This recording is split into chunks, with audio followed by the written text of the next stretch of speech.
हरे कृष्ण। हरे हरे कृष्ण। कृष्ण माता जी। हरे कृष्ण माता जी। हरे कृष्ण। हरे कृष्ण हरे माता कृष्ण जी। माता जी। हरे कृष्ण माता जी। हरे कृष्ण ಎಲ್ಲರಿಗೂ माता जी प्रणाम। हरे कृष्ण प्रणाम माता जी। हरे कृष्ण। हरे कृष्ण माता जी। हरे कृष्ण। ವಂದನೆಗಳು. हरे कृष्ण माता जी प्रणाम। हरे कृष्ण। ಹರೇ ಕೃಷ್ಣ. ನಾನು ಇವಾಗ ಇದು ಹರಿಹರಾಯ ನಮ ಹೇಳ್ತಾ ಇದ್ದೀನಿ. ಇದನ್ನ ನರೋತ್ತಮ ದಾಸ ಠಾಕೂರ್ ಅವರು ಬರೆದಿದ್ದಾರೆ.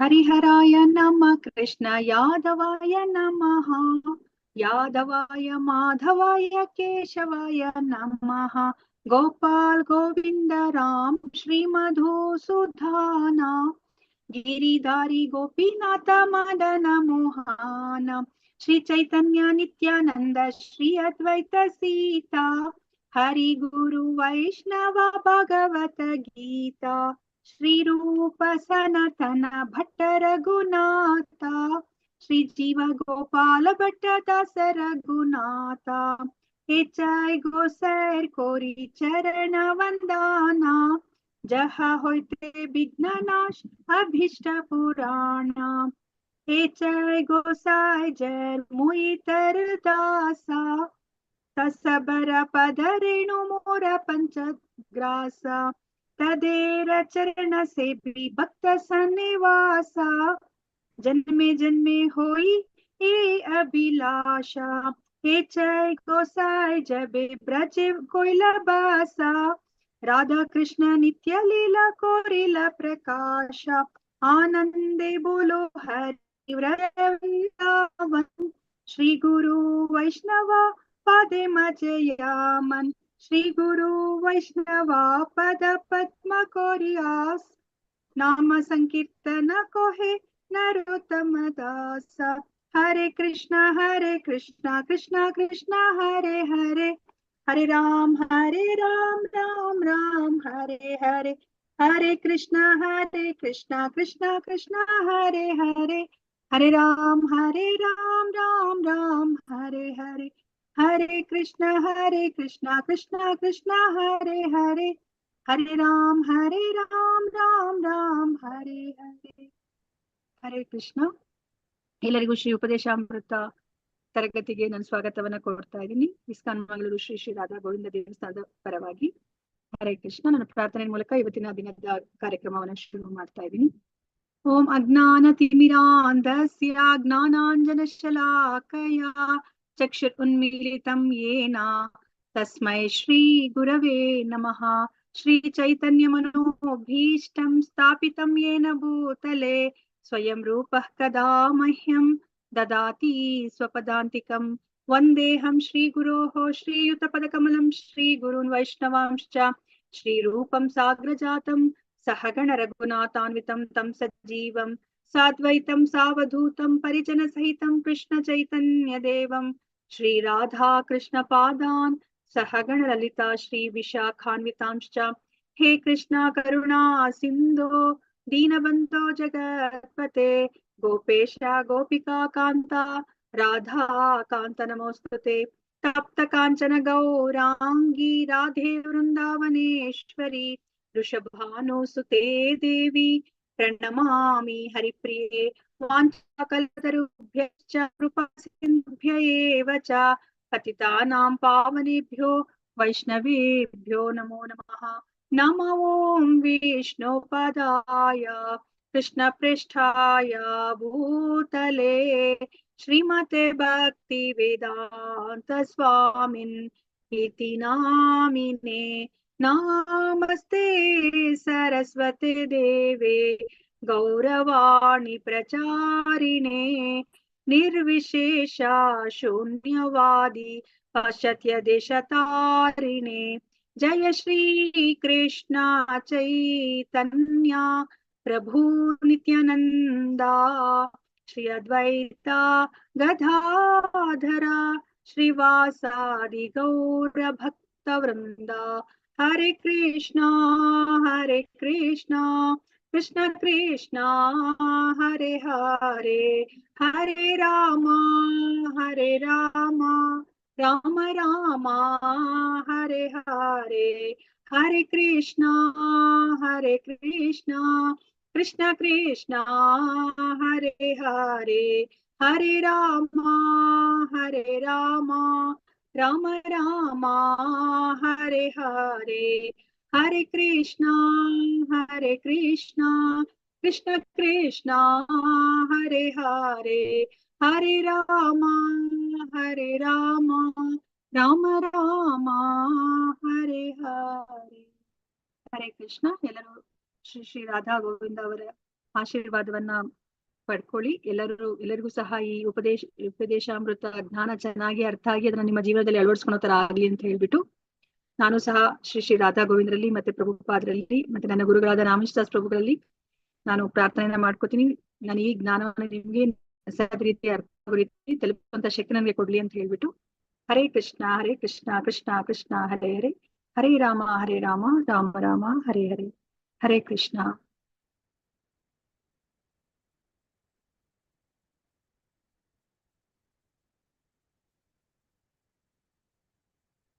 ಹರೇ ಕೃಷ್ಣ. ಮಾತಾಜಿಗಳ ಪ್ರಭುಜಿಗಳ ಮೊದಲನೇ ಉಪದೇಶಾಮೃತದಲ್ಲಿ ಎಷ್ಟು ಶ್ಲೋಕಗಳಿದೆ ಅಂತ ನಾವು ತಿಳ್ಕೊಂಡ್ವಿ.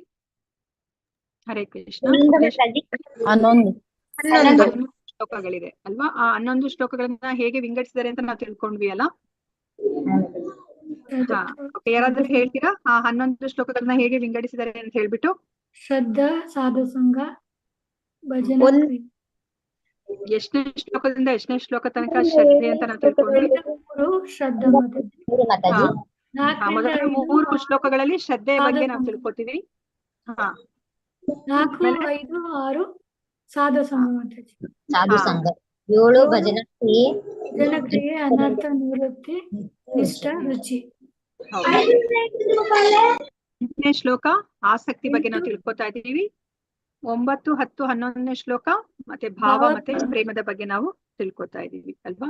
ಸೊ ಮತ್ತೆ ಅದೇ ತರ ನಾವು ವೈದಿ ಸಾಧನ ಭಕ್ತಿ, ರಾಗಾನುಗ ಸಾಧನ ಭಕ್ತಿ, ಭಾವ ಮತ್ತೆ ಪ್ರೇಮ ಭಕ್ತಿ ಅದನ್ನು ಸಹ ಈ 11 ಶ್ಲೋಕದಲ್ಲಿ ನಾವು ವಿಂಗಡಿಸಬಹುದು. ಆ 4 ತರದ ಭಕ್ತಿಯನ್ನು ಸಹ ನಾವೇನು ಆ ಭಕ್ತಿ ರಸಾಮೃತ ಸಿಂಧುಲ್ ನಾವು ಕಲ್ತ್ಕೊಂಡಿದೀವಿ ಅದಕ್ಕೆ ಅನುಗುಣವಾಗಿನೂ ಸಹ ನಾವು ಈ 11 ಶ್ಲೋಕಗಳನ್ನ ನಾವು ವಿಂಗಡಿಸಬಹುದು ಅಲ್ವಾ? ಅದನ್ನ ಹೇಗೆ ಅಂತ ಹೇಳ್ಬಿಟ್ಟು ಯಾರಾದ್ರೂ ಹೇಳ್ತೀರಾ? ಹರೇ ಕೃಷ್ಣ ಮಾತಾಜಿ. ಹರೇ ಕೃಷ್ಣ ಮಾತಾಜಿ ಹೇಳಿ. ವೈದಿ ಸಾಧನ ಭಕ್ತಿಯಲ್ಲಿ 7 ಶ್ಲೋಕಗಳು ಮಾತಾಜಿ. ಹಾ ಮಾತಾಜಿ.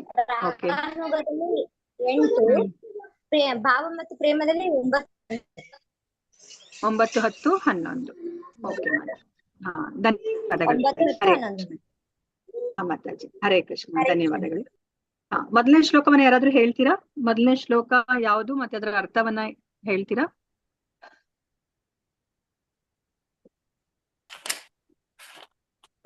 ಮಾತು, ಮನಸ್ಸು, ಕ್ರೋಧ ಎಲ್ಲ ನಿಯಂತ್ರಣದಲ್ಲಿ ಮಾತಾಜಿ.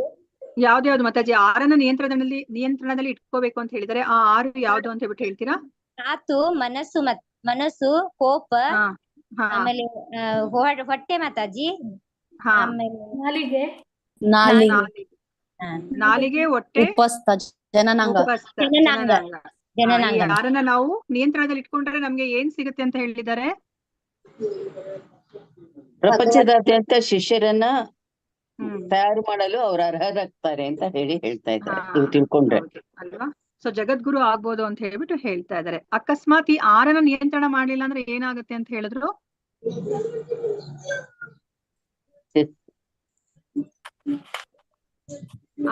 ಆರನ್ನ ನಿಯಂತ್ರಣ ಮಾಡ್ಲಿಲ್ಲ ಅಂದ್ರೆ ಏನಾಗತ್ತೆ? ನಾನು ಇದನ್ನ ನಿಯಂತ್ರಣ ಮಾಡಲ್ಲಪ್ಪ ಅಂತ ನಾವೇನಾದ್ರೂ ಅನ್ಕೊಂಡ್ರೆ ಏನಾಗತ್ತೆ ಅಂತ ಹೇಳಿದ್ರು? 2ನೇ ಶ್ಲೋಕ ಯಾವುದು? 2ನೇ ಶ್ಲೋಕ ಏನು? ಏನನ್ನ ತಿಳಿಸಿಕೊಡುತ್ತೆ ನಮ್ಗೆ?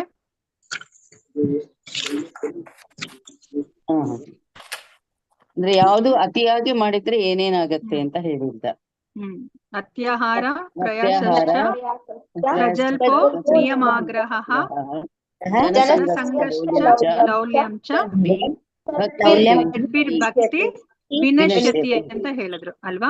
ನಾವ್ ಈ 6 ವೇಗಗಳನ್ನ ನಾವು ನಿಯಂತ್ರಣ ಮಾಡ್ಲಿಲ್ಲ ಅಂತಂದ್ರೆ ನಾವು ಈ 6 ಅಂಶಗಳಿಗೆ ಒಳಗಾಗ್ತೀವಿ. ನಾವು ಅತ್ಯಾಹಾರ ಮಾಡ್ತೀವಿ, ಪ್ರಯಾಸ ಪಡ್ತೀವಿ ನಾವು, ಮತ್ತೆ ನಿಯಮಾಗ್ರಹ, ನಾವು ಆ ನಿಯಮಗಳು ಏನಿದೆಯೋ ಅದನ್ನ ನಾವೇನು ಅದರ ಅರ್ಥ ಏನಕ್ಕೋಸ್ಕರ ನಾವು ಮಾಡ್ಬೇಕು ಅದಕ್ಕೋಸ್ಕರ ಮಾಡೋದಿಲ್ಲ, ಅಥವಾ ನಾವು ಆ ನಿಯಮಗಳನ್ನ ನಾವು ಪಾಲಿಸೋದೇ ಇಲ್ಲ, ಆ ತರ ಆಗ್ತೀವಿ.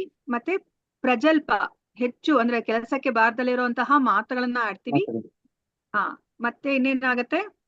ಅತ್ಯಾಹಾರ ನಿಯ- ಪ್ರಯಾಸಶ್ಚ ಪ್ರಜಲ್ಪೋ ನಿಯಮಾಗ್ರಹ ಜನಸಂಘ ಅಲ್ವಾ? ನಾವು ಈ ಲೌಕಿಕ ವಿಷಯಗಳಲ್ಲಿ ಜನಗಳ ಜೊತೆ. ಆಸಕ್ತರಾಗಿರುವಂತಹ ಜನಗಳ ಸಂಘವನ್ನ ನಾವು ಮಾಡ್ತೀವಿ. ಲೌಲ್ಯಂ ಮಾಡ್ತೀವಿ, ನಾವು ಅತಿ ಆಸೆ ನಾವು ಮಾಡ್ತೀವಿ, ಲೋಭಿಗಳಾಗ್ತೀವಿ ಅಲ್ವಾ? ಈ ಆರನ್ನ ನಾವು ಮಾಡ್ತೀವಿ. ನೀವು ಈ ಆರನ್ನ ನಿಯಂತ್ರಣದಲ್ಲಿ ಇಟ್ಕೊಳ್ಳಿಲ್ಲ ಅಂತಂದ್ರೆ ಈ ಆರನ್ನ ಮಾಡೋ ತರ ಆಗುತ್ತೆ. ಈ ಆರನ್ನ ಮಾಡಿದ್ರೆ ಪರವಾಗಿಲ್ಲ ಅಂತ ಅನ್ಕೋಬಹುದು, ಆದ್ರೆ ಏನಾಗತ್ತೆ? ನೀವು ಈ ಆರನ್ನ ಮಾಡಿದ್ರೆ ಏನಾಗತ್ತೆ? ನಾವು ಪರವಾಗಿಲ್ಲ ಅನ್ಕೊಂಡ್ ಮಾಡಿದ್ರೆ ಏನಾಗತ್ತೆ?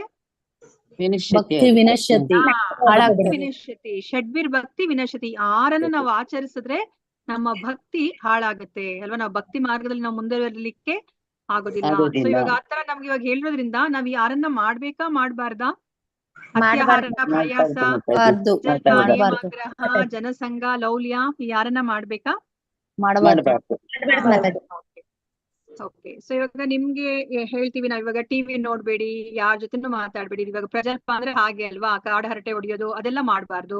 ಮತ್ತೆ ಯಾವ್ದೋ ಒಂದು ಕಾದಂಬರಿ ಪುಸ್ತಕ ಮತ್ತೆ ಆ ಪದಬಂಧ ಮಾಡೋದನ್ನು ಸಹ ನಮ್ಗೆ ಹೇಳಿದ್ರು ಆ ಪದ್ಯದಲ್ಲಿ ಅಲ್ವಾ? ಅದನ್ನ ತಿಳ್ಕೊಬೇಕಾದ್ರೆ ಅವೆಲ್ಲನೂ ಸಹ ಕಾಡು ಹರಟೆಗೆನೆ ಬರುತ್ತೆ. ಮತ್ತೆ ಇವಾಗ ಜಸ್ಟ್ ಒಂದು ಹಾಬಿಗಾಗಿ ಅವರು ಇಸ್ಪೀಟ್ ಆಡೋದು ಮತ್ತೆ ಏನು ಮೀನ್ ಹಿಡಿಯೋದು ಆ ತರದೆಲ್ಲ ಹಾಬಿಗಾಗಿ ನಾವ್ ಏನೆಲ್ಲ ಮಾಡ್ತೀವಿ ಅದನ್ನು ಸಹ ಪ್ರಜಲ್ಪ ಅಂತ ಆಗತ್ತೆ ಅಂತ ಹೇಳಿದ್ರು ಅಲ್ವಾ? ಅತ್ಯಾಹಾರ ಅಂತಂದ್ರೆ ಅತಿಯಾಗಿ ತಿನ್ನೋದು ಮತ್ತೆ ಅತಿಯಾಗಿ ಸಂಗ್ರಹಿಸೋದು ಅಂತ ಹೇಳ್ಬಿಟ್ಟು ಹೇಳಿದ್ರು.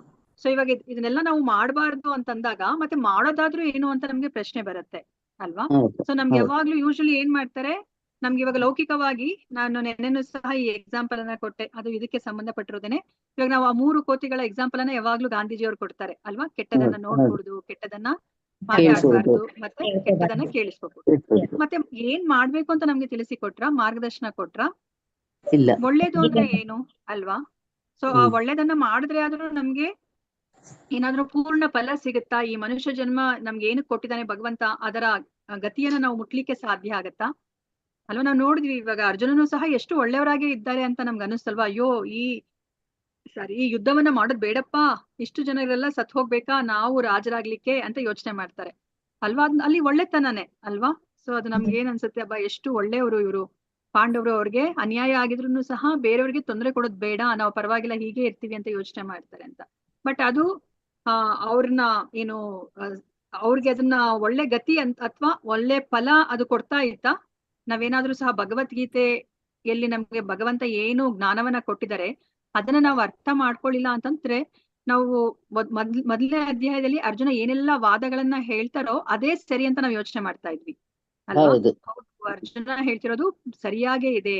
ಯಾಕೆ ಇಲ್ಲಿ ಕೃಷ್ಣ ಅವ್ರನ್ನ ಹಿಂಸೆ ಮಾಡ್ಲಿಕ್ಕೆ ಪ್ರೇರೇಪಿಸ್ತಾ ಇದ್ದಾನೆ ಅಂತ ನಮ್ಗಿಂತ ಕೃಷ್ಣನ್ ಮೇಲೆನೆ ನಮ್ಗೆ ಯಾವಾಗ್ಲೂನು ನಾವು ಅಂದ್ರೆ ತಪ್ಪು ಯೋಚನೆನ ನಾವು ಮಾಡ್ತಾ ಇದ್ವಿ ಅಲ್ವಾ? ಸೊ ಕೃಷ್ಣ ಅವರು ಪ್ರಚೋದನೆ ಮಾಡ್ತಾರೆ ಪಾಂಡವರಿಗೆ ಹಿಂಸೆನ ಮಾಡ್ಲಿಕ್ಕೆ ಅಂತ ನಾವ್ ಆತರ ತಿಳ್ಕೊಂಡಿದ್ವಿ.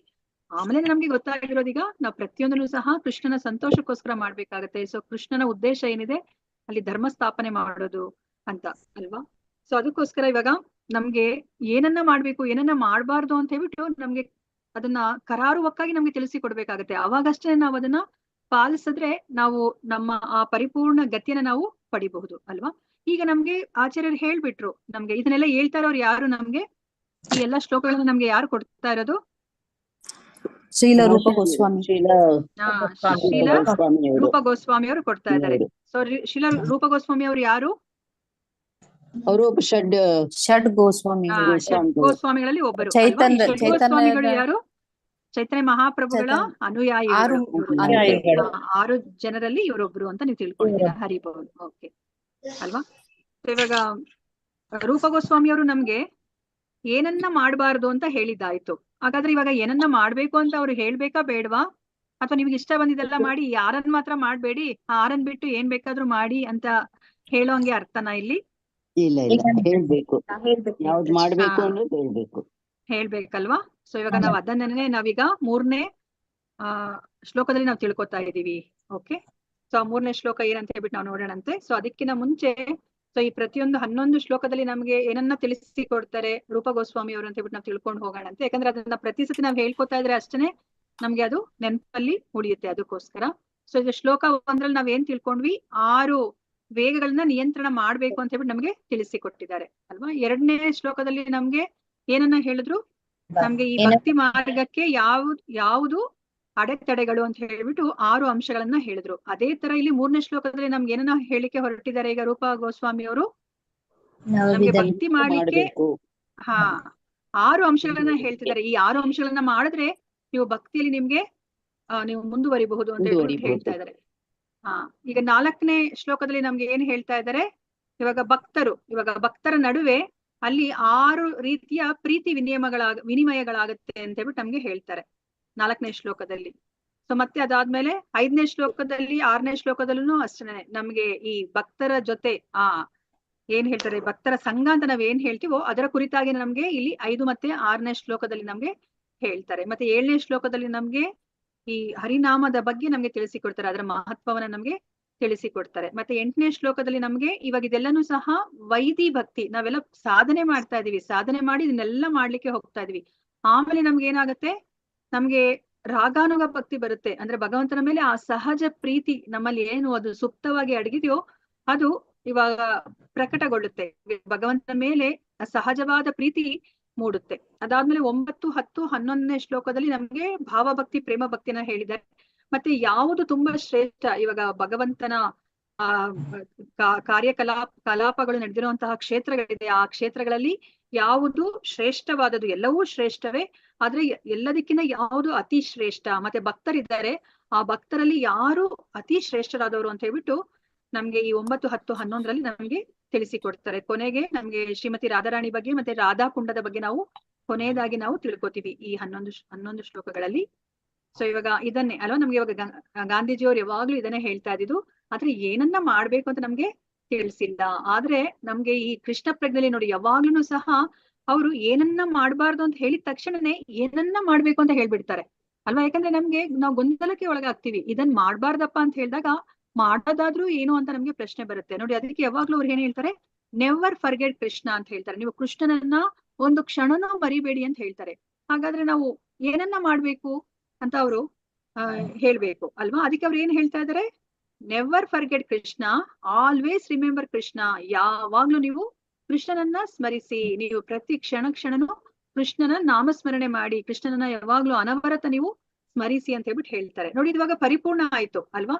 ಕೃಷ್ಣನನ್ನ ಎಂದಿಗೂ ಮರಿಬೇಡಿ, ಯಾವಾಗ್ಲೂ ಕೃಷ್ಣನನ್ನ ಸ್ಮರಿಸಿ ಅಂತ ಹೇಳ್ತಾ ಇದ್ದಾರೆ ಅಲ್ವಾ. ಇವಾಗ ನಾವು ಸಹ ಈ ಭೌತಿಕ ಪ್ರಪಂಚದಲ್ಲಿ ನಮ್ಗೆ ಏನಾದ್ರೂ ಈ ದೇಹಕ್ಕೆ ಏನಾದ್ರೂ ರೋಗಗಳು ಬಂದ್ರೆ ನಾವ್ ಯಾರ ಹತ್ರ ಹೋಗ್ತೀವಿ, ಯಾರನ್ನ ಕನ್ಸಲ್ಟ್ ಮಾಡ್ತೀವಿ?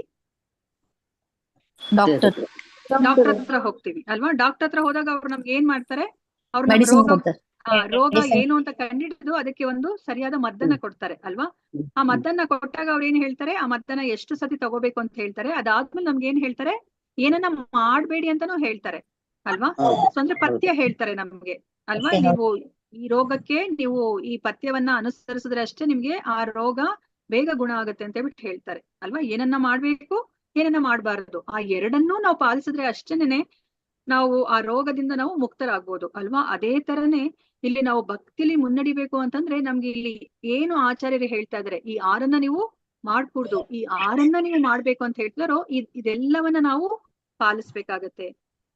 ಸೊ ಇವಾಗ ನಾವು 1ನೇ ಶ್ಲೋಕದಲ್ಲಿ ನಾವು ತಿಳ್ಕೊಂಡ್ವಿ, ಅಂದ್ರೆ ಈ 6 ವೇಗಗಳಿದೆ, ಈ 6 ವೇಗಗಳನ್ನ ನಾವು ನಿಯಂತ್ರಣ ಮಾಡ್ಬೇಕು. ಈ 6 ವೇಗಗಳನ್ನ ನಾವು ನಿಯಂತ್ರಣ ಮಾಡ್ಲಿಲ್ಲ ಅಂತಂದ್ರೆ ನಾವು ಏನ್ ಹೇಳಿದ್ರು, ವಾಚೋ ವೇಗಂ, ಮನಸ್ಸ ವೇಗಂ, ಕ್ರೋಧ ವೇಗಂ, ಜಿಹ್ವಾ ವೇಗಂ, ಉದರೋ ಉಪಸ್ಥ ವೇಗಂ ಅಲ್ವಾ.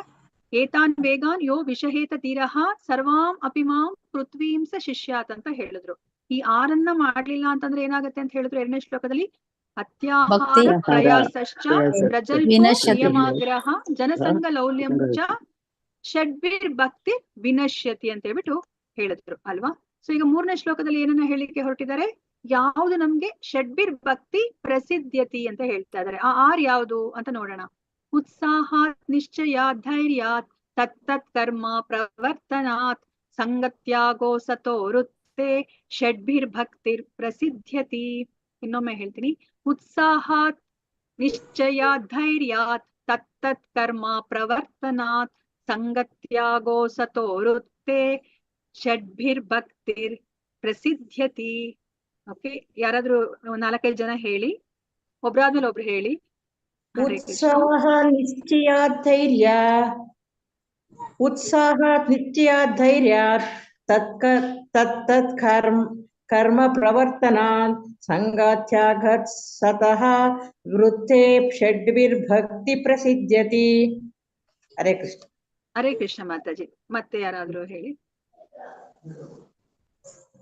ಹರೇ ಕೃಷ್ಣ ಮಾತಾಜಿ.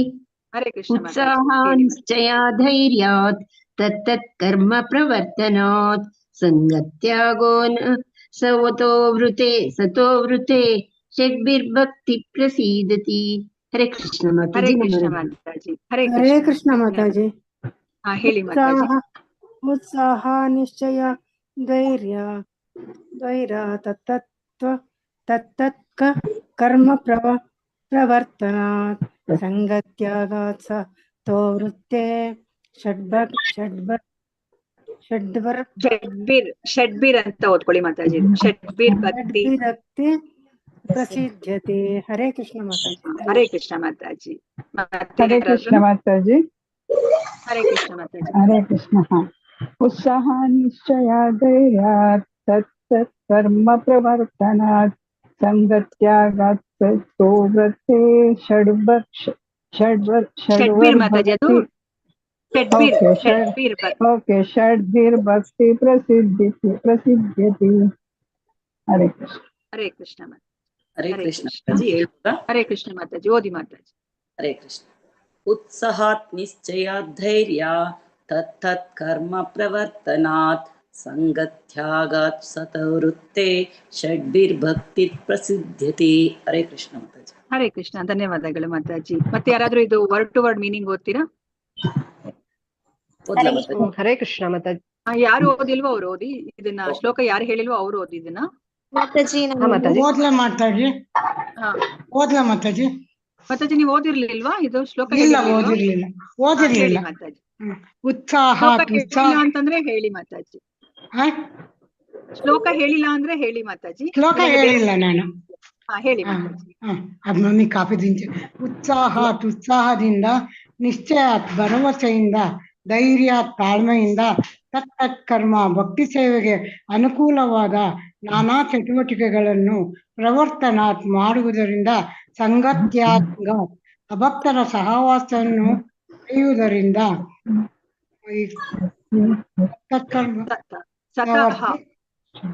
ತತಃ ಪೂರ್ವಾಚಾರ್ಯರು ವೃತ್ತೆ ನಡೆದ ಹಾದಿಯನ್ನು ಅನುಸರಿಸುವುದರಿಂದ ಷಡ್ಜಿ 6 ಬಗೆ ಭಕ್ತಿ ಸೇವೆಯು ಪ್ರಸಿದ್ಧತೆ ಮುಂದುವರಿಯುತ್ತದೆ ಅಥವಾ ಯಶಸ್ವಿಯಾಗುತ್ತದೆ. ಹರೇ ಕೃಷ್ಣ ಮಾತಾಜಿ. ಧನ್ಯವಾದಗಳು. ಅನುವಾದ ಧನ್ಯವಾದಗಳು ಮಾತಾಜಿ. ಹರೇ ಕೃಷ್ಣ. ನಾ ಓದ್ಲಿ ಮಾತಾಜಿ. ಓದಿ ಮಾತಾಜಿ. ಶುದ್ಧ ಭಕ್ತಿ ಸೇವೆ ಮಾಡಲು ಅನುಕೂಲವಾದ 6 ತತ್ವಗಳಿವೆ. ಉತ್ಸಾಹದಿಂದಿರುವುದು 1, 2 ಆತ್ಮವಿಶ್ವಾಸದಿಂದ ಪ್ರಯತ್ನ ಪಡುವುದು, 3 ತಾಳ್ಮೆಯಿಂದಿರುವುದು, 4 ಶ್ರವಣ ಕೀರ್ತನಂ ವಿಷ್ಣು ಸ್ಮರಣಂ ಕೃಷ್ಣನ ಬಗೆಯ ಶ್ರವಣ ಜಪ ಮತ್ತು ಸ್ಮರಣ ಮೊದಲಾದವುಗಳಿಂದ ನಿಯಂತ್ರಕ ತತ್ವಗಳನ್ನು ಅನುಸರಿಸುವುದು, 5 ಭಕ್ತರಲ್ಲದವರ ಸಹವಾಸವನ್ನು ತೊರೆಯುವುದು ಮತ್ತು 6 ಹಿಂದಿನ ಆಚಾರ್ಯರು ನಡೆದ ಹಾದಿಯಲ್ಲಿ ನಡೆಯುವುದು. ಈ 6 ತತ್ವಗಳ ಅನುಷ್ಠಾನದಿಂದ ಖಂಡಿತವಾಗಿ ಭಕ್ತಿ ಸೇವೆಯಲ್ಲಿ ಸಿದ್ಧಿಯನ್ನು ಪಡೆಯಬಹುದು. ಹರೇ ಕೃಷ್ಣ ಮಾತಾಜಿ. ಧನ್ಯವಾದಗಳು ಮಾತಾಜಿ. ಧನ್ಯವಾದಗಳು. ಹರೇ ಕೃಷ್ಣ. ಈ 6 ತತ್ವಗಳು ಯಾವ್ದು ಅಂತ ಗೊತ್ತಾಯ್ತಲ್ಲ ನಿಮ್ಗೆ? ಸೊ ಉತ್ಸಾಹದಿಂದ ಇರೋದು, ಆತ್ಮವಿಶ್ವಾಸದಿಂದ ಪ್ರಯತ್ನವನ್ನ ಪಡೋದು, ತಾಳ್ಮೆಯಿಂದ ಇರುವುದು. ಇಲ್ಲಿ ಧೈರ್ಯಾತ್ ಅಂತ ಏನ್ ಹೇಳ್ತಾ ಇದಾರೆ ಅದಕ್ಕೆ ತಾಳ್ಮೆ ಅಂತ ಹೇಳ್ಬಿಟ್ಟು ನಾವು ಅರ್ಥವನ್ನ ತಿಳ್ಕೊಬೇಕಾಗಿದೆ. ಇಲ್ಲಿ ಧೈರ್ಯಾತ್ ಅಂತಂದ್ರೆ ತಾಳ್ಮೆಯಿಂದ ಇರೋದು. ಮತ್ತೆ 4ನೇದು ಏನ್ ಹೇಳ್ತಾ ಇದಾರೆ, ತತ್ತತ್ ಕರ್ಮ ಪ್ರವರ್ತನಾತ್. ಸೊ ಅವರು ಏನು ನಮ್ಮ ಹಿಂದಿನ ಆಚಾರ್ಯರು ಹೇಳಿದಾರೋ ಅದನ್ನೆಲ್ಲ ತತ್ವಗಳನ್ನ ನಾವು ಅನುಸರಿಸೋದು. ಏನಂತಂದ್ರೆ ನಮ್ಗೆ ನವವಿಧ ಭಕ್ತಿಗಳನ್ನ ಹೇಳಿದ್ದಾರೆ, ಮತ್ತೆ 4 ನಿಯಂತ್ರಕ ತತ್ವಗಳನ್ನ ಹೇಳಿದ್ದಾರೆ, ಅದನ್ನ ನಾವು ಅನುಸರಿಸಬೇಕು ಅಂತ ಹೇಳ್ತಾ ಇದಾರೆ. 5ನೇದು ಸಂಗತ್ಯಾಗೋ, ಯಾರ ಸಂಘವನ್ನ ತ್ಯಾಗ ಮಾಡ್ಬೇಕು? ಭಕ್ತರಲ್ಲದವರ ನಾವು ತೊರೆಯಬೇಕು ಅಂತ ಹೇಳ್ತಾ ಇದಾರೆ. ಮತ್ತೆ ಸತೋವೃತ್ತೆ. ಸತೋವೃತ್ತೆ ಅಂತಂದ್ರೆ ಏನರ್ಥ? ಹಿಂದಿನ ಆಚಾರ್ಯರು ನಡೆದ ಹಾದಿಯಲ್ಲಿ ನಡೆಯುವುದು, ನಾವು ಅವರ ಹಾದಿಯಲ್ಲಿ ನಾವು ಅನುಸರಿಸೋದು ಅಂತ ಹೇಳ್ತಾ ಇದ್ರೆ. ಈ 6 ತತ್ವಗಳನ್ನ ನಾವು ಅನುಷ್ಠಾನ ಮಾಡಿದ್ರೆ ಏನಾಗತ್ತೆ? ಖಂಡಿತವಾಗಿ ನಾವು ಭಕ್ತಿ ಸೇವೆಯಲ್ಲಿ ನಾವು ಸಿದ್ಧಿಯನ್ನು ನಾವು ಪಡಿಬಹುದು ಅಂತ ಹೇಳ್ಬಿಟ್ಟು ಇಲ್ಲಿ 3ನೇ ಶ್ಲೋಕದಲ್ಲಿ ನಮ್ಗೆ ತಿಳಿಸ್ತಾ ಇದ್ದಾರೆ. ಇದಕ್ಕೆ ಭಾವಾರ್ಥವನ್ನ ಶ್ಲೋಕಾದ್ರು ಬರೆದರೆ ಮತ್ತೆ ಅವರ ಗುರುಗಳು ಸಹ ನಮ್ಗೆ ಇದರ ಕುರಿತಾಗಿ ನಮ್ಗೆ ತಿಳಿಸಿಕೊಡ್ತಾರೆ. ಈ 6 ತತ್ವಗಳ ಬಗ್ಗೆ ನಮ್ಗೆ ತಿಳಿಸಿಕೊಡ್ತಾರೆ. ಅವ್ರು ಏನ್ ಹೇಳ್ತಾರೆ ಅಂತ ಹೇಳ್ಬಿಟ್ಟು ನೋಡೋಣಂತೆ. Hare Krishna. Back ground noise ಇರೋರು ಪ್ಲೀಸ್ ಮ್ಯೂಟ್ ಮಾಡ್ಕೊಳ್ಳಿ. ಹರೇ ಕೃಷ್ಣ. ಓಕೆ. ಸೊ ಇವಾಗ ನಮ್ಗೆ ಇಲ್ಲಿ ಏನು ತುಂಬಾ ಮುಖ್ಯವಾದ ಅಂಶ ಅಂತಂದ್ರೆ ಭಕ್ತಿ. ನಮ್ಗೆ ಇಲ್ಲಿ ಭಕ್ತಿ ಬಗ್ಗೆ ಹೇಳ್ತಾ ಇದಾರೆ.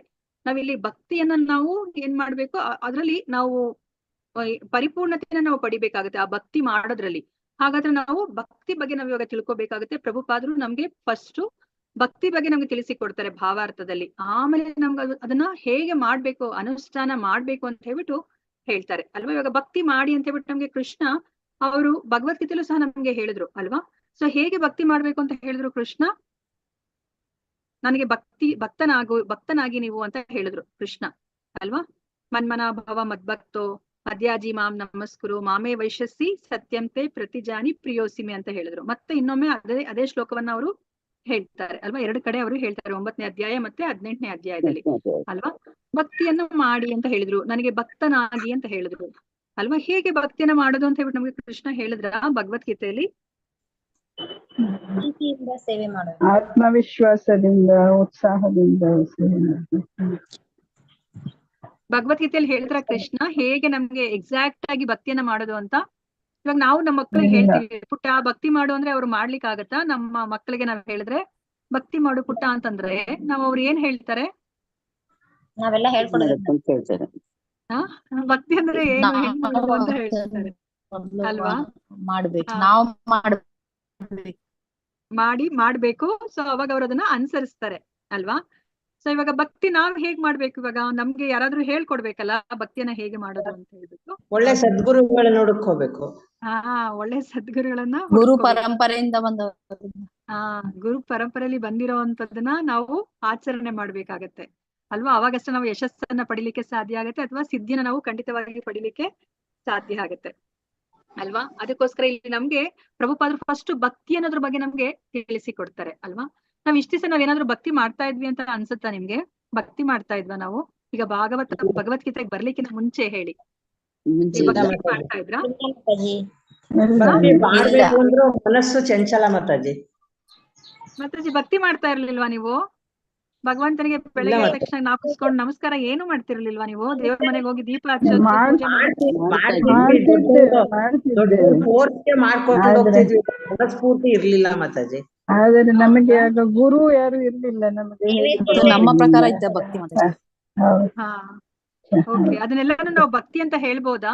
ನಾವ್ ಇವಾಗ ನಾವೆಲ್ಲ ಇಷ್ಟ ದಿವಸ ಏನ್ ಮಾಡ್ತಾ ಇದ್ವಿ? ನಾವು ಜಸ್ಟ್ ಸ್ನಾನ ಮಾಡ್ಕೊತಾ ಇದ್ವಿ, ಶುಭ್ರವಾಗಿರೋ ಬಟ್ಟೆ ಹಾಕೊಂಡು ದೇವ್ರ ಮನೆಗೆ ಹೋಗ್ಬಿಟ್ಟು ನಾವು ಊದ್ಗಡ್ಡಿ ಹಚ್ಚಿ ದೀಪ ಹಚ್ಚಿ ಹೂವ ಎಲ್ಲ ಇಟ್ಟು ನಾವು ಮಂಗಳಾರತಿ ಮಾಡ್ತಾ ಇದ್ವಿ ಅಲ್ವಾ. ನೈವೇದ್ಯನೂ ಮಾಡ್ತಾ ಇದ್ವಿ ಅಲ್ವಾ. ಅದನ್ನ ನಾವು ಭಕ್ತಿ ಅಂತ ಹೇಳ್ಬೋದಾ? ಇಲ್ಲ ಮಾತಾಜಿ. ಯಾಕೆ ಅದನ್ನ ಭಕ್ತಿ ಅಂತ ಹೇಳಿಕ್ ಆಗಲ್ಲ?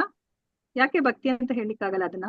ನಾವು ಜಸ್ಟ್ ಪೂಜೆ ಮಾಡಿ ದೇವ್ರಿಗೆ ನಮಸ್ಕಾರ ಮಾಡ್ಬಿಡ್ತಿದ್ವಿ ಮಾತಾಜಿ. ಇವಾಗಿಲ್ಲ, ಇವಾಗ ಸ್ವಲ್ಪ ದೇವ್ರ ಮುಂದೆ ಕುಂತ ಭಜನೆ ಮಾಡ್ತೇವೆ, ಜಪ ಮಾಡ್ತೇವೆ ಮಾತಾಜಿ, ನಾಮಸ್ಮರಣೆ ಮಾಡ್ತೇವೆ, ಪ್ರಸಾದ ನೈವೇದ್ಯ ಇಡ್ತೇವೆ ಮಾತಾಜಿ. ಮೊದ್ಲಾದ್ರೆ ಹಿಂಗೆ ಇದ್ ಮಾಡ್ತಿದ್ವಿ ಮಾತಾಜಿ. ಓಕೆ, ಎಲ್ಲಿ ವ್ಯತ್ಯಾಸ ಆಗಿದೆ ಅಂತ ಅನಿಸ್ತದೆ ನಿಮ್ಗೆ? ಈಗ ಕೃಷ್ಣ ಪ್ರಜ್ಞೆಲ್ ಬಂದ್ಮೇಲೆ ಮಾತಾಜಿ ಎಲ್ಲಿ ವ್ಯತ್ಯಾಸ ಆಗಿದೆ? ಸಮಯ ನಾವು ನೆನಪಿನಲ್ಲಿ ಇಟ್ಕೋತಾ ಇದೀವಿ ಈಗ. ಓಕೆ, ಆಯ್ತು. ಆಮೇಲೆ ನೀವ್ ಇವಾಗ ಭಗವಂತನ ಹತ್ರ ಹೋದಾಗ ನೀವು ಓಕೆ ಇವಾಗ ಊದ್ಗಡಿ ಹಚ್ತಾ ಇದ್ದೀರಾ ಅಥವಾ ಮಂಗಳಾರತಿ ಮಾಡ್ತಾ ಇದೀರಾ, ನೈವೇದ್ಯ ಎಲ್ಲ ಮಾಡ್ತಾ ಇದ್ದೀರಾ, ಎಲ್ಲಿ ವ್ಯತ್ಯಾಸ ಆಗ್ತಿದೆ ಅಂತ ಅನ್ಸುತ್ತೆ? ನಾವ್ ಹಿಂದೆನೂ ಅದೇ ಮಾಡ್ತಾ ಇದ್ವಿ ಅಲ್ವಾ. ಪ್ರೀತಿಯಿಂದ ಮಾಡ್ತೀವಿ ಮಾತಾಜಿ, ಪ್ರೀತಿಯಿಂದ ಮಾಡ್ತೀವಿ. ಏನು ಪ್ರತಿಫಲಾಪೇಕ್ಷೆ ಪಡೆದೇ ಪೂಜೆ ಮಾಡೋದು. ಇವಾಗ ಭಕ್ತಿ ಮಾಡ್ಬೇಕು, ಭಗವಂತನಿಗೆ ಸೇವೆ ಮಾಡ್ಬೇಕು ಅನ್ನೋ ಮನೋಭಾವ ಇದೆ. ಅಂದ್ರೆ ಪ್ರಜ್ಞೆಯಲ್ಲಿ ತುಂಬಾ ವ್ಯತ್ಯಾಸ ಇದೆ ಅಲ್ವಾ. ಸೊ ನಾವ್ ಹಿಂದೆ ಮಾಡ್ತಾ ಇದ್ದ ಪ್ರಜ್ಞೆಗುನು ಈಗ ಮಾಡ್ತಾ ಇರೋ ಪ್ರಜ್ಞೆಗೆ ತುಂಬಾ ವ್ಯತ್ಯಾಸ ಇದೆ ಅಲ್ವಾ. ಹಿಂದೆನೂ ನಾವ್ ಮಾಡ್ತಾ ಇದ್ವಿ ಅದೇ ಕೆಲಸವನ್ನೇ ನಾವ್ ಇವಾಗ ಮಾಡ್ತಾ ಇರೋದು. ನಮ್ಗೆ ಅದಕ್ಕೆ ಇದನ್ನ ಕೃಷ್ಣ ಪ್ರಜ್ಞಾ ಸಂಸ್ಥಾ ಅಂತ ಹೇಳಿರೋದೇ ಅದಕ್ಕೋಸ್ಕರ ಅಲ್ವಾ. ನೀವು ಏನನ್ನೂ ಬದಲಾಯಿಸ್ಕೋಬೇಡಿ, ಏನನ್ನ ಬದಲಾಯಿಸ್ಕೊಳ್ಳಿ ಅಂತ ಹೇಳಿದ್ರು ಪ್ರಭುಪಾದ ಅವ್ರು ನಮ್ಗೆ. ನೀವ್ ಏನನ್ನೂ ಬದಲಾಯಿಸ್ಕೋಬೇಡಿ, ಆದ್ರೆ ಒಂದನ್ನ ಮಾತ್ರ ಬದಲಾಯಿಸ್ಕೊಳ್ಳಿ ಅಂತ ಹೇಳಿದ್ರು. ಏನನ್ನ ಬದಲಾಯಿಸ್ಕೊಳ್ಲಿಕ್ಕೆ ಹೇಳಿದ್ರು? ಪ್ರಜ್ಞೆ, ಕೃಷ್ಣ ಪ್ರಜ್ಞೆಯಲ್ಲಿ ಬರ್ಬೇಕು. ಪ್ರಜ್ಞೆ ಅಲ್ವಾ. ನಾವ್ ಇಷ್ಟ ದಿವಸ ನಾವ್ ಯಾವ ಪ್ರಜ್ಞೆಯಲ್ಲಿ ಮಾಡ್ತಾ ಇದ್ವಿ? ಎಲ್ಲ ಕೆಲಸವನ್ನ ಮಾಡ್ತಾ ಇದ್ವಿ. ನಾವು ಅಡಿಗೆ ಕೆಲಸನೂ ಮಾಡ್ತಾ ಇದೀವಿ. ನಾವ್ ಇವಾಗ ಏನ್ ಕೆಲಸದಲ್ಲಿ ಹೆಚ್ಚು ನಮ್ಗೆ ವ್ಯತ್ಯಾಸ ಆಗಿಲ್ಲ ಅಲ್ವಾ? ನಾವ್ ಅಡ್ಗೆ ಕೆಲಸ ಮಾಡ್ತಿದ್ವಿ, ಅಡ್ಗೆ ಕೆಲಸ ಮಾಡ್ತಾ ಇದೀವಿ, ದೇವ್ರ ಮನೆ ಮಾಡ್ತಾ ಇದ್ವಿ, ದೇವ್ರ ಪಾತ್ರೆ ತೊಳಿತಾ ಇದ್ವಿ, ಮನೇಲಿ ಬೇರೆ ಕೆಲಸಗಳನ್ನೆಲ್ಲ ಮಾಡ್ತಾ ಇದ್ವಿ ಅಲ್ವಾ? ಎಲ್ಲಿ ವ್ಯತ್ಯಾಸ ಆಗಿದೆ? ತುಂಬಾ ಅಗಾಧ ವ್ಯತ್ಯಾಸ ಆಗಿದೆ ನಮ್ಗೆ ಅಲ್ವಾ? ಎಲ್ಲಿ ವ್ಯತ್ಯಾಸ ಆಗಿರೋದು? ಸದಾಕಾಲ ಕೃಷ್ಣ ಪ್ರಜ್ಞೆಯಲ್ಲಿ ಇರ್ತೀವಿ ಈಗ. ಅಂದ್ರೆ ನಾವಿವಾಗ ಅದನ್ನೇ ಪ್ರಜ್ಞೆಯಲ್ಲಿ ಯೋಚನೆ ಮಾಡ್ತಾ ವ್ಯತ್ಯಾಸ ಆಗಿದೆ. ನಾವ್ ಇಷ್ಟು ದಿವಸ ನಾವು ದೇಹದ ಪ್ರಜ್ಞೆಯಲ್ಲಿ ಮಾಡ್ತಾ ಇದ್ವಿ ಅಲ್ವಾ? ನಂದು ನನ್ ಮನೆ ಅಲ್ವಾ? ನಮ್ಮ ಮನೆಯವ್ರಿಗೆಲ್ಲ ನಾನು ಅಡ್ಗೆ ಮಾಡ್ತಾ ಇದೀನಿ, ನಮ್ಮ ಮನೆಯವ್ರಿಗೆ ನಾನು ಏನು ಎಲ್ಲಾ ಕೆಲಸ ಮಾಡಿ ಅಡ್ಗೆ ಅಂದ್ರೆ ಮನೆನೆಲ್ಲ ಶುಭ್ರವಾಗಿ ಇಟ್ಕೊಂಡಿದೀನಿ, ನಂದು ನನ್ನವರು ಅಂತ ಹೇಳ್ಬಿಟ್ಟು ಅಹಂ ಮಮ ಅಂತಿತ್ತು, ಅಹಂಕಾರ ಮಮಕಾರ ಇತ್ತು ಅಲ್ವಾ? ಸೊ ಮತ್ತೆ ಇವಾಗ ಯಾವ ತರ ಪ್ರಜ್ಞೆ ಬದಲಾವಣೆ ಆಗಿದೆ? ನಾವು ಇವಾಗ ಅದೇ ಕೆಲಸವನ್ನ ಮಾಡ್ತಾ ಇದೀವಿ ಅಲ್ವಾ? ಯಾವ ಒಂದು ಪ್ರಜ್ಞೆಯಲ್ಲಿ ಮಾಡ್ತಾ ಇದೀವಿ ಈಗ? ಕೃಷ್ಣನ ಪ್ರಜ್ಞೆ ರೂಟ್ ಚೇಂಜ್ ಆಯ್ತು ಇವಾಗ. ನಾನು ಕೃಷ್ಣನ್ ಬಗ್ಗೆ ಯೋಚನೆ ಮಾಡ್ತೀನಿ. ಕೃಷ್ಣನನ್ನು ಸೆಂಟರ್ ಅಲ್ಲಿ ಇಟ್ಕೊಳ್ಬೇಕು. ಕೃಷ್ಣನನ್ನ ನಾವು ಆದಷ್ಟು ನಾವು ಇನ್ನ ಅದು ಹೋಗಿಲ್ಲ, ಆದಷ್ಟು ನಾವು ಪ್ರಯತ್ನ ಪಡ್ತಾ ಇದ್ದೀವಿ ಅಲ್ವಾ? ನಾವು ಇವಾಗ ಎಲ್ಲವನ್ನ ಕೃಷ್ಣನಿಗೋಸ್ಕರ, ಕೃಷ್ಣನ ಸಂತೋಷಕ್ಕೋಸ್ಕರ ಮಾಡೋದನ್ನ ನಾವು ರೂಢಿ ಮಾಡ್ಕೋತಾ ಇದೀವಿ. ಅಟ್ಲೀಸ್ಟ್ ಪ್ರಯತ್ನವನ್ನ ನಾವು ಮಾಡ್ತಾ ಇದ್ವಿ ಅಲ್ವಾ? ನಾವು ಮೊದಲು ಸಹ ನಾವು ಪ್ರಾರ್ಥನೆಯನ್ನ ಮಾಡ್ತಾ ಇದ್ವಿ ಅಲ್ವಾ? ಭಗವಂತನ ಹತ್ರ ಹೋಗಿ ಪ್ರಾರ್ಥನೆಯನ್ನ ಮಾಡ್ತಾ ಇದ್ವಿ. ಯಾವ ತರ ಇರ್ತಾ ಇತ್ತು ನಮ್ಮ ಪ್ರಾರ್ಥನೆಗಳೆಲ್ಲ ಆಗ? ಮೊದ್ಲು ನಾವು ಕೃಷ್ಣ ಪ್ರಜ್ಞೆಗೆ ಬರ್ಲಿಕ್ಕಿನ ಮುಂಚೆ ಬೇಕು ಬೇಡಗಳೇ ನನ್ನ ಕುಟುಂಬ, ನನ್ನ ಮಕ್ಕಳು ಅವ್ರನ್ನೆಲ್ಲ ಚೆನ್ನಾಗಿಟ್ಟಿರಪ್ಪ ಅಂತ ಹೇಳಿ ಕೇಳ್ಕೊತಾ ಇದ್ದೆ. ಕರ್ಮ ಇತ್ತಲ್ಲ, ಈಗ ಸ್ವಲ್ಪ ಅಕರ್ಮ ಆಗಿದೆ. ಪ್ರತಿಫಲ ಬಯಸ್ತಿದ್ವಿ ಮಾತಾಜಿ, ಇವಾಗ ಪ್ರತಿಫಲ ಬಯಸುದಿಲ್ಲ ಮಾತಾಜಿ. ಹರಿ ಬೋಲ್ ಮಾತಾಜಿ ಅಲ್ವಾ? ನಾವ್ ಏನೋ ಒಂದು ಇಚ್ಛೆ ಇರ್ಬೇಕು ನಮ್ಗೆ. ನಮಸ್ಕಾರ ಮಾಡ್ತೀವಿ ಅಂದ್ರೆ ಕೃಷ್ಣ ನಾನು ನಿನ್ಗೆ ನಮಸ್ಕಾರ ಮಾಡ್ತಾ ಇದೀನಿ, ನನಗೆ ಈ ಇಚ್ಛೆ ಇದೆ, ಇದನ್ನ ನೀನ್ ನೆರವೇರಿಸ್ಬೇಕು ಅಂತ. ಅಕಸ್ಮಾತ್ ಕೃಷ್ಣ ನೆರವೇರಿಸಲಿಲ್ಲ ಅಂದ್ರೆ ನಮ್ಮ ಮನಸ್ಸು ಯಾವ ತರ ಯೋಚನೆ ಮಾಡ್ತಾ ಇತ್ತು? ನಾವೇನ್ ಯೋಚನೆ ಮಾಡ್ತಾ ಇದ್ವಿ? ನಾವ್ ದೇವಸ್ಥಾನಕ್ಕೆ ಹೋಗಿದ್ದೆ, ಕೃಷ್ಣನಿಗೆ ನಾನು ಹಣ್ಣು ಕಾಯಿ ಮಾಡಿಸ್ದೆ, ಆದ್ರೂ ಸಹ ಕೃಷ್ಣ ನನಗೆ ಅವ್ರು ನಾನು ಏನ್ ಇಷ್ಟಪಟ್ಟಿದ್ನೋ ಅದನ್ನ ಅವ್ರು ಮಾಡ್ಲೇ ಇಲ್ಲ ಅಂತ ಅಲ್ವಾ? ಅಲ್ವಾ? ಕೃಷ್ಣ ಅಂದ್ರೆ ಕೃಷ್ಣ ಅನ್ನೋನು ಅಕಸ್ಮಾತ್ ಇನ್ನ ತುಂಬಾ ಕಷ್ಟಗಳು ಬಂದ್ಬಿಟ್ರೆ, ಈ ದೇವ್ರನ್ನೋರೇ ಇಲ್ಲ, ನಾನು ಎಷ್ಟು ಒಳ್ಳೆ ವ್ಯಕ್ತಿ, ಆದ್ರೆ ನನ್ನಂತವ್ರಿಗೆ ಈ ತರ ಕಷ್ಟ ಕೊಟ್ಟಿದ್ದೇನೆ, ನಮ್ಮ ಪಪ್ಪ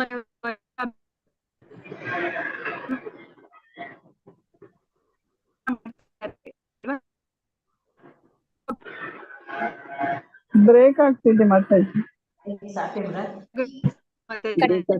ಮಾತಾಜಿ ವಾಯ್ಸ್ ಬ್ರೇಕ್ ಆಗ್ತಾ ಇದೆ. ಹೌದು ಮಾತಾಜಿ, ಕೇಳಿಸ್ತಾ ಇಲ್ಲ. ತುಂಬಾ ಮನಸ್ಸಿನ ಹೊರಟೋಗ್ತಾ ಇದೆ ಆಕ್ಚುಲಿ, ತುಂಬಾ ಬ್ಯಾಕ್ಗ್ರೌಂಡ್ ಬ್ರೇಕ್ ಆಗ್ತಿದೆ.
ಅಮುದಾ ಮಾತಾಜಿ, ಅಮುದಾ ಮಾತಾಜಿ ನನ್ನ ಹೋಸ್ಟ್ ಮಾಡಿ.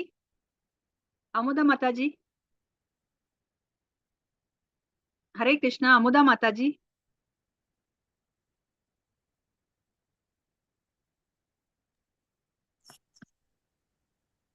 ಹರೇ ಕೃಷ್ಣ. ಅಮುದಾ ಮಾತಾಜಿ,